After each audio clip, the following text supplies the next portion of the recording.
الذين اصطفى أما بعد.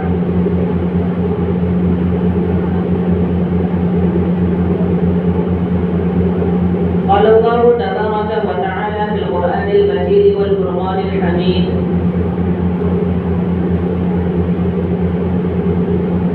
بعد أعوذ بالله من الشيطان الرجيم بسم الله الرحمن الرحيم.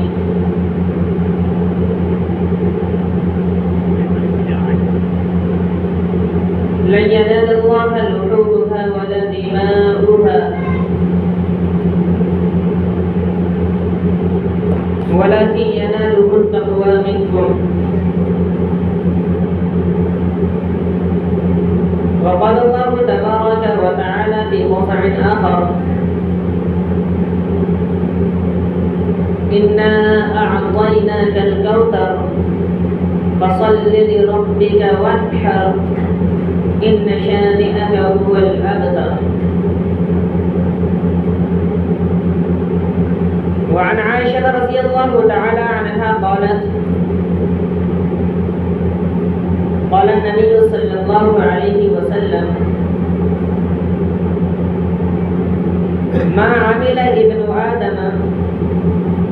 أو آدمي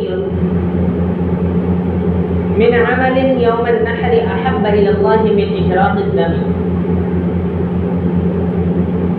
وإنه ليأتي يوم القيامة بقرونها وأغلافها وأشعارها، وإن الدم ليقع من الله بمكان قبل أن يقع بالأرض فطيبوا بها نفسها، أو كما قال سيدنا وهدينا محمد صلى الله عليه وسلم. میرے محترم بزرگوں اور دوستوں اور میرے عزیز ساتھیوں، اسلامی مہینوں کے اعتبار سے یہ ماہ ذی الحجہ چل رہا ہے، اور آج ذی الحجہ کی 4 تاریخ ہے۔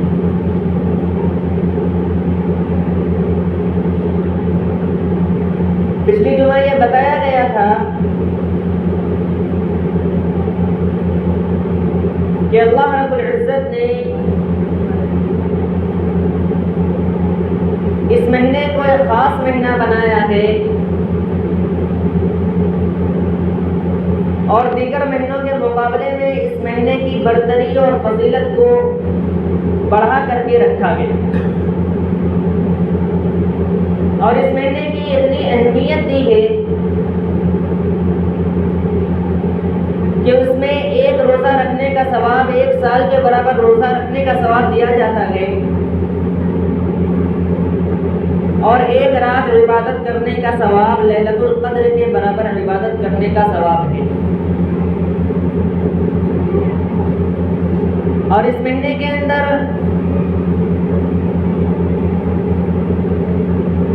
ایک دن ایسا بھی آنے والا ہے جس کو اللہ رب العزت نے ڈبل خصوصیت سے نوازا ہے، اور وہ دن ہے 9 ذی الحجہ، 9 تاریخ، جسے ہم اور آپ یوم عرفہ کہتے ہیں۔ اس دن کے اندر اللہ رب العزت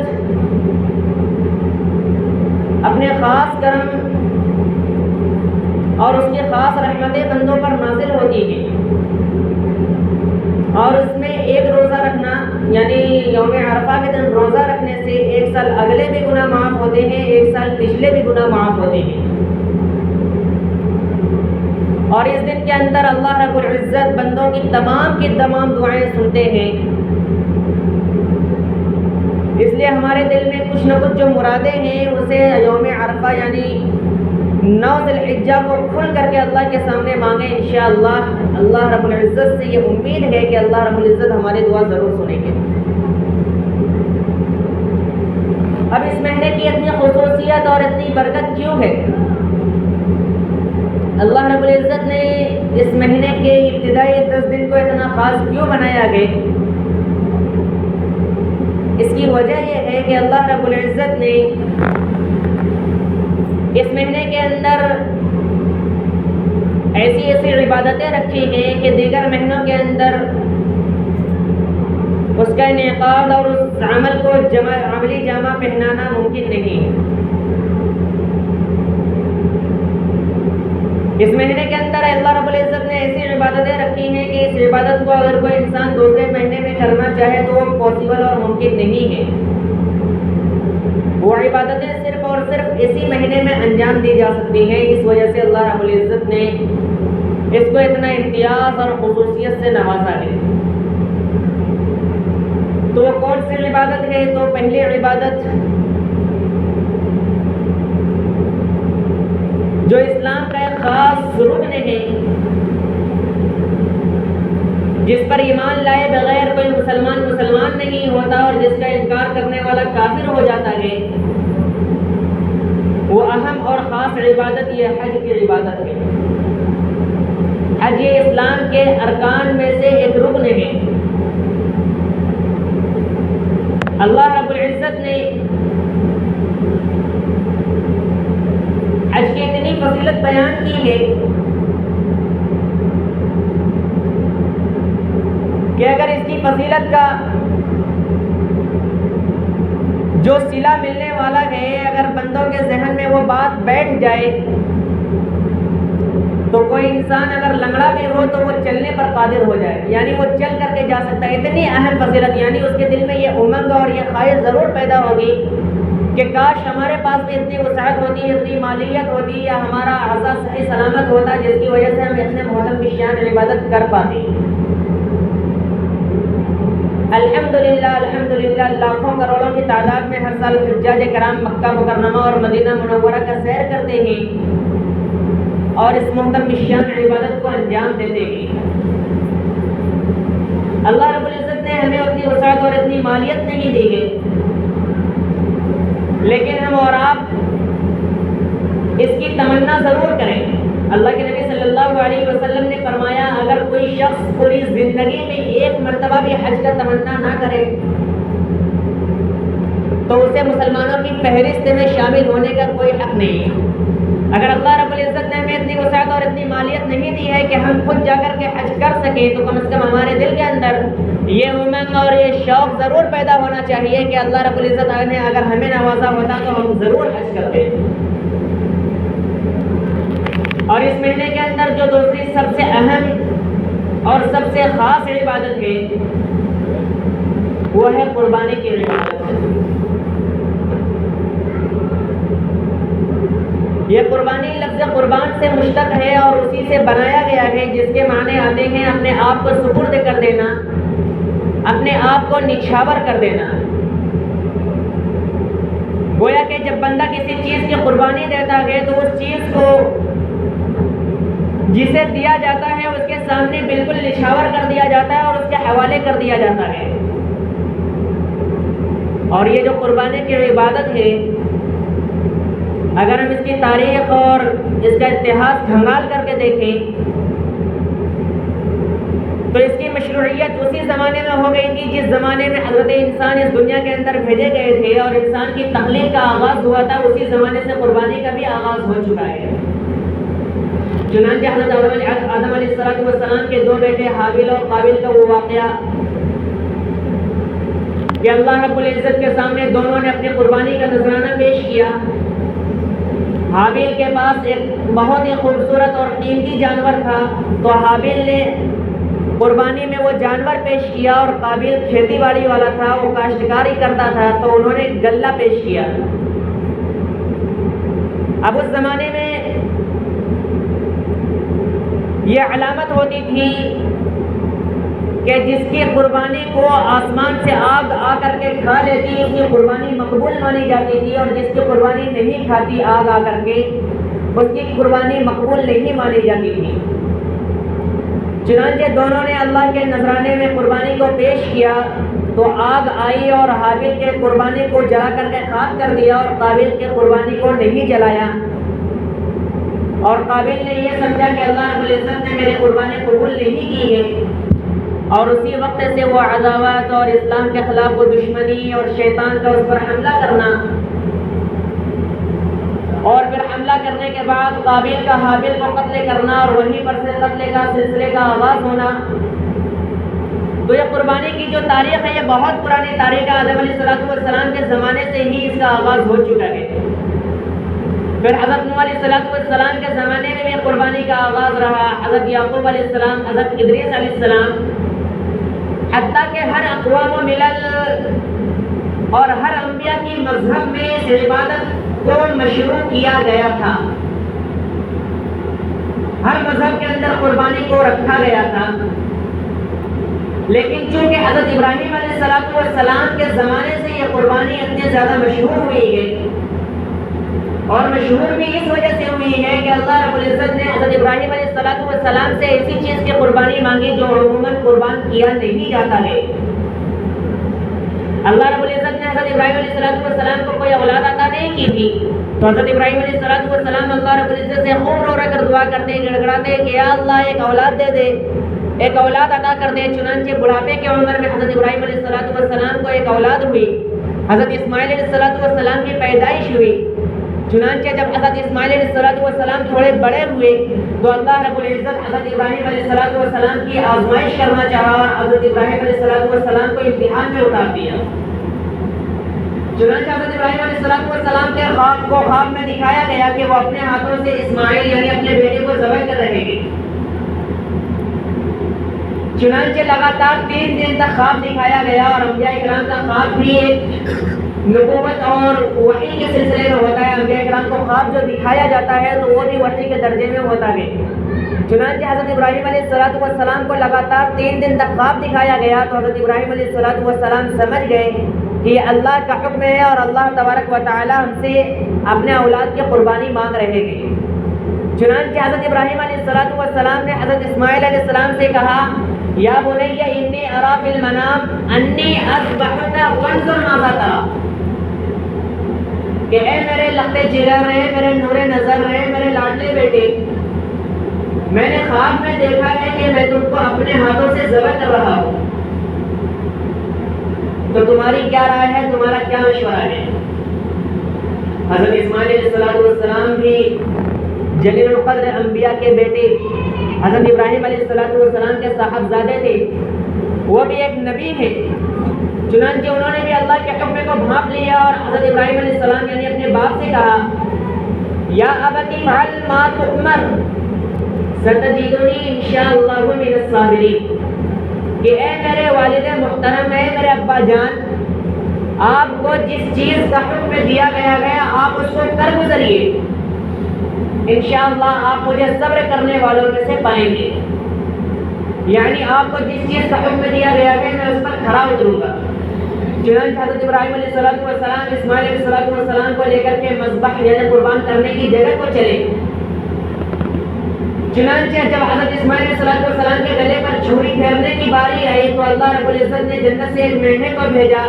اور حضرت اسماعیل علیہ السلام کی جگہ اس مینڈے کو قربان کیا گیا۔ چونکہ اللہ رب العزت کو حضرت ابراہیم علیہ السلام کا امتحان لینا مقصود تھا اور حضرت ابراہیم علیہ السلام کے آزمائش میں کھڑے اترے، تو اللہ رب العزت کو ان کی یہ ادا اور ان کی یہ فرما برداری اتنی پسند آئی کہ قیامت تک کے لیے اس عمل کو، چاہے وہ امت محمدیہ ہو یا امت ابراہیمی میں ہو، ہر ایک کے لیے اس عمل کو واجب کے درجے میں کر دیا کہ قیامت تک اب جتنے بھی مسلمان ہیں سب پر قربانی واجب ہے۔ چنانچہ حضرت زید بن ارقم رضی اللہ تعالی عنہ سے روایت ہے، صحابی نے سوال کیا یا رسول اللہ ما هذه الاضاحی، اللہ کے نبی صلی اللہ علیہ وسلم قربانی کیا ہے، قربانی کی حقیقت اور قربانی کی اصلیت کیا ہے؟ اللہ کے نبی صلی اللہ علیہ وسلم نے فرمایا سنت ابیکم ابراہیم، یہ تمہارے جد امجد تمہارے دادا جان حضرت ابراہیم علیہ السلام کی سنت ہے۔ چنانچہ صحابہ کرام رضی اللہ عنہم نے اجمعین نے عرض کیا یا رسول اللہ فما لنا فیہا، اے اللہ کے نبی صلی اللہ علیہ وسلم ہم قربانی کریں تو اس میں ہمیں کیا اجر و ثواب ملے گا؟ اللہ کے نبی صلی اللہ علیہ وسلم نے فرمایا بِكُلِّ أَوْ لِكُلِّ شَعْرَةٍ حَسَنَةٍ، ہر بال کے بدلے ایک نیکی ملے گی، یعنی جس جانور کی قربانی کی جا رہی ہے اس جانور کے جسم پر جتنے بھی بال ہیں اس ہر بال کے بدلے ایک نیکی ملے گی۔ تو صحابہ کرام چونکہ علم کے حریص تھے اور کوئی بھی موقع ہاتھ سے جانے نہیں دیتے تھے، تو انہوں نے پھر سوال کیا فَمَسُّوقُ فِيهَا یا رسول اللہ، سوٹ کے بارے میں کیا حکم ہے، اون کے بارے میں کیا حکم ہے؟ اون یہ دمبے کے بال پر، دمبے کے جسم پر جو بال ہوتے ہیں اسے اون کہا جاتا ہے۔ تو صحابہ کرام رضی اللہ عنہ نے اجمعین نے عرض کیا یا رسول اللہ اون کا کیا حکم ہے؟ اللہ کے نبی صلی اللہ علیہ وسلم نے فرمایا کہ اون میں یعنی دمبے میں بھی ہر بال کے بدلے ایک نیکی ملے گی۔ ہم اور آپ تصور نہیں کر سکتے کہ کسی کے جسم پر کتنے بال ہیں، ہم یہ تصور نہیں کر سکتے کہ ہمارے سر کے اوپر جو بال ہیں اس کی تعداد کیا ہے، پتہ نہیں کتنے لاکھ اور پتہ نہیں کروڑوں میں ہے۔ اور جانور کے جسم پر جتنے بھی بال ہیں، جس جگہ بھی بال ہیں، ہر بال کے بدلے ایک نیکی ملے گی۔ کتنا محترم شان اور کتنا جلیل القدر عبادت ہے۔ حضرت عائشہ رضی اللہ تعالی عنہ بیان کرتی ہیں اللہ کے نبی صلی اللہ علیہ وسلم نے فرمایا حضرت انسان اور بنی آدم کا کوئی بھی عمل قربانی کے دنوں میں خون بہانے سے زیادہ اللہ کو پسندیدہ نہیں ہے، کوئی بھی عمل ہو۔ یہ بھی فرمایا کہ قیامت کے دن جس جانور کی قربانی کی جا رہی ہے اس جانور کو اس کے سینگ، اس کے بال اور اس کے دم سمیت لایا جائے گا۔ اب یہاں پر ایک اشکال یہ ہوتا ہے کہ اللہ کے نبی صلی اللہ علیہ وسلم نے یہ کیوں فرمایا کہ اس کے سینگ، اس کے بال اور اس کے دم سمیت لایا جائے گا؟ تو علماء کرام اس کا جواب یہ دیتے ہیں چونکہ یہ جو چیزیں ہیں سینگ، بال اور دم، ہم جو قربانی کرتے ہیں تو ہمارے نزدیک قربانی میں اس کی اتنی اہمیت نہیں ہوتی ہے، نہ ہمارے نزدیک سینگ کی اہمیت ہوتی ہے، نہ بال کی اہمیت ہوتی ہے، نہ دم کی اہمیت ہوتی ہے۔ ہم اور آپ قربانی کر کے جو مال ہوتا ہے، جو گوشت ہوتا ہے اس کو رکھ لیتے ہیں، باقی ساری چیزیں تھال میں دے دیتے ہیں یا کسی اچھی جگہ میں یا ایسی جگہ میں ڈال دیتے ہیں جہاں پر یہ چیزیں گل جائیں۔ تو اللہ کے نبی صلی اللہ علیہ وسلم نے فرمایا جس چیز کو تم بیکار اور لغو سمجھتے ہو اس کو بھی اللہ رب العزت قیامت کے دن میزان عمل میں رکھیں گے اور اس کے بدلے بھی تمہیں نیکی ملے گی۔ تو سوچو پھر گوشت کا کیا حکم ہے؟ اللہ کے نبی صلی اللہ علیہ وسلم آگے فرماتے ہیں وَإِنَّ الدَّمَ لَيَقَعُ مِنَ اللَّهِ بِمَكَانٍ قَبْلَ أَن يَقَعَ بِالْأَرْضِ کہ قربانی میں ہم اور آپ جو قربانی کرتے ہیں تو قربانی میں خون کا جو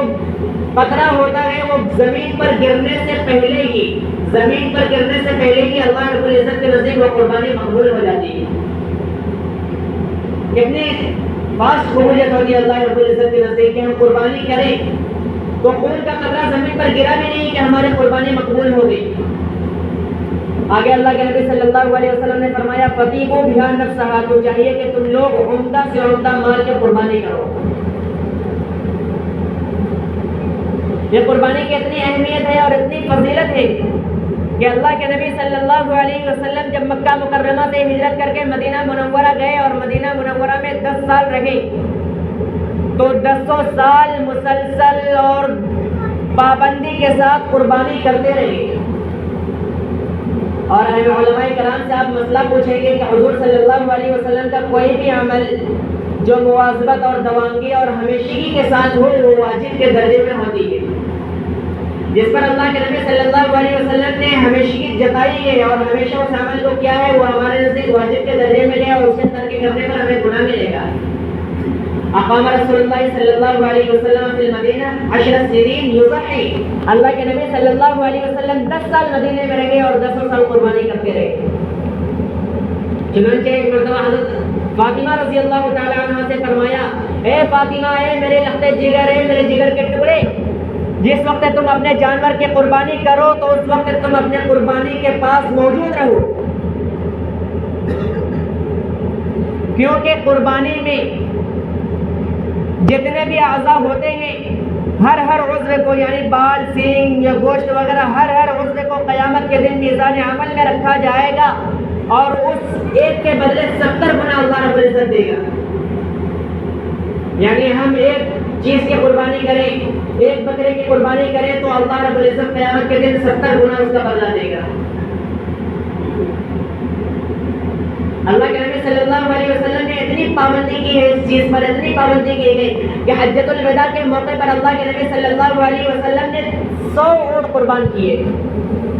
100 اونٹ قربان کیے. اور اونٹ قربان اس لیے کیا, اللہ کے نبی صلی اللہ علیہ وسلم نے فرمایا کہ جس کے پاس جتنی وسعت ہے, جتنی مالیت ہے, چاہیے کہ وہ حتی الامکان بڑھ چڑھ کر کے عمدہ سے عمدہ مال کی قربانی کرے. کیونکہ اگر جانوروں میں دیکھا جائے تو سب سے اعلیٰ اور عمدہ کوالٹی کا جو جانور ہے وہ اونٹ ہوتا ہے, جس کا تذکرہ اللہ رب العزت نے قرآن میں بھی کیا ہے. وَالْبُدْنَ جَعَلْنَاهَا مِنْ شَعَائِرِ اللَّهِ. اونٹ کو اللہ رب العزت نے شعائر میں سے بنایا ہے. اونٹ کو اسلام کی ایک علامت بتایا ہے کہ اونٹ یہ اسلام کی ایک علامت ہے, ایک شعار ہے. اونٹ کا تذکرہ اللہ رب العزت نے قرآن میں بھی کیا ہے. چنانچہ میں نے جو شروع میں آیت پڑھی تھی فَصَلِّ لِرَبِّكَ وَانْحَرْ, کہ اے مسلمانوں, اے اللہ کے بندو, تم لوگ نماز پڑھو اور نحر کرو.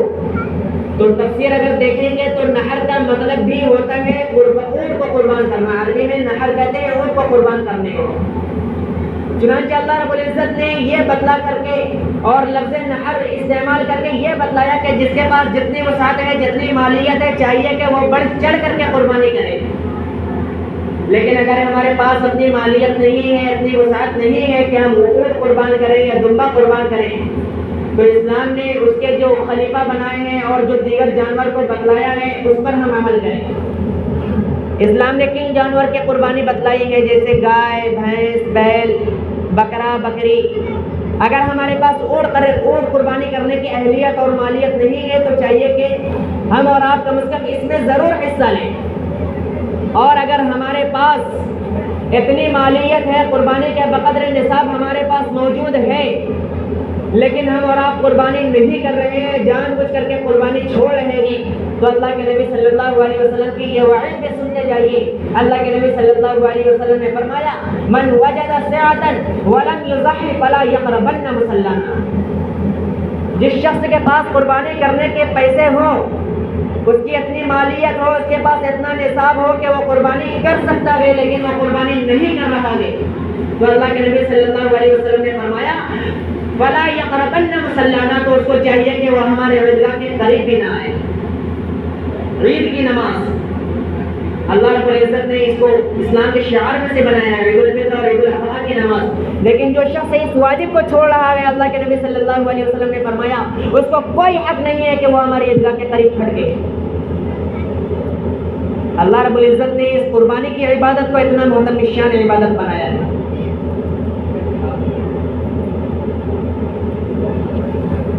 اللہ کے نبی صلی اللہ علیہ وسلم نے یہ بھی فرمایا کہ اگر تمہارے پاس قربانی کرنے کے بقدر مال موجود نہیں ہے,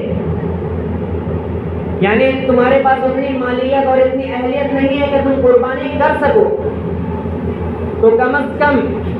اتنا تمہارے دل میں یہ امنگ اور یہ خیال ضرور پیدا ہونا چاہیے کہ اگر اللہ رب العزت ہمارے پاس اتنی مالیت اور اتنی اہلیت دیں گے تو ہم ضرور قربانی کریں گے.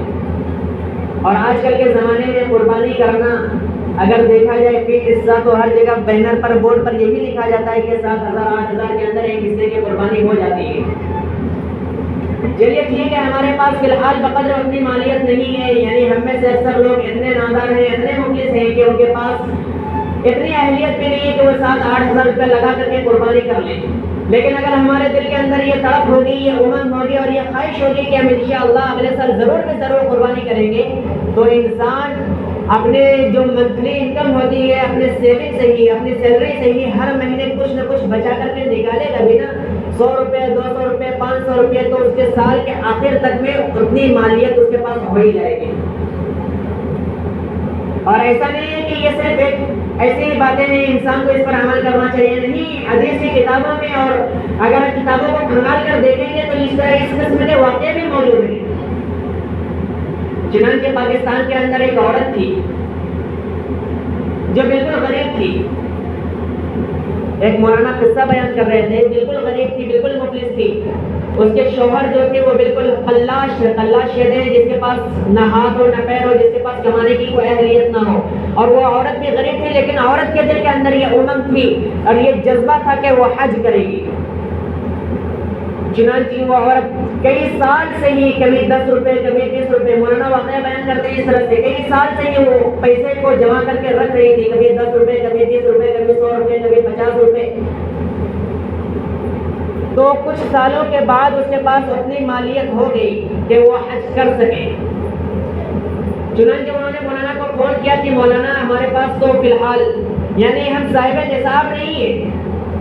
اللہ رب العزت نے ہمارے اوپر حج فرض نہیں کیا، لیکن ہمارے دل کے اندر یہ امنگ اور یہ جذبہ ہے کہ ہم حج کریں، اسی لیے ہم نے کئی سالوں سے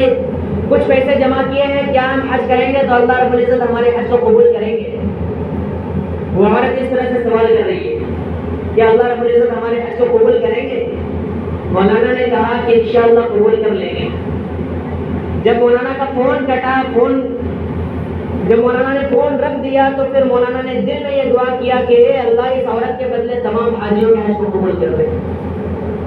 سوچئے اس عورت کے دل کے اندر کتنی امنگ ہوگی، کتنا جذبہ ہوگا کہ وہ عورت کئی سالوں سے حج کے لیے پیسے جمع کر رہی تھی کہ ہمارے پاس تو اپنی فی الحال مالیت نہیں ہے، لیکن انشاءاللہ کسی نہ کسی دن اللہ رب العزت ہمارے پاس اپنی مال جمع کر دیں گے تو ہم حج کرنے کے لیے ضرور چلیں گے۔ اللہ رب العزت ہمارے مال کو نہیں دیکھتے ہیں، اللہ رب العزت یہ نہیں دیکھتے ہیں کہ اس کے پاس اتنا پیسہ ہے اور انہوں نے فلاں جانور کی قربانی کی، انہوں نے حج کیا یا نہیں کیا، انہوں نے 1 لاکھ کا بکرا خریدا، 2 لاکھ کا بکرا خریدا، اللہ رب العزت یہ نہیں دیکھتے ہیں۔ اللہ رب العزت فرماتے ہیں لن ينال الله لحومها ولا دماؤها ولكن يناله التقوى منكم، اللہ رب العزت کے پاس نہ تو تمہارے قربانی کے جانور کے گوشت پہنچتے ہیں، نہ ہی خون پہنچتی ہے، اللہ رب العزت کے پاس پہنچتا ہے اگر کوئی چیز تو وہ صرف اور صرف تقویٰ ہے۔ اگر کوئی انسان اپنے سیونگ کو جمع کر کے اور اپنی مالداری کو ثابت کرنے کے لیے لاکھوں روپے کا بکرا خرید رہا ہے، لاکھوں روپے کا جانور خرید رہا ہے، لیکن اس کے اندر ریاکاری ہے، اس کے اندر مکاری ہے، اس کے اندر دکھاوا ہے، اس کے اندر اخلاص نہیں ہے، اللہ رب العزت کو وہ قربانی ہرگز مقبول نہیں ہے۔ لیکن ایک انسان جس کے دل کے اندر امنگ ہے، جس کا دل بالکل نیک ہے اور وہ 5000 4000 6000 روپے لگا کر کے ایک ہی حصہ لے رہا ہے، لیکن خلوص دل سے حصہ لے رہا ہے، اللہ رب العزت کو اس کی قربانی اتنی مقبول ہے کہ کل قیامت کے دن اسی قربانی کے بدلے وہ جنت میں پہنچنے کے لیے کافی ہے۔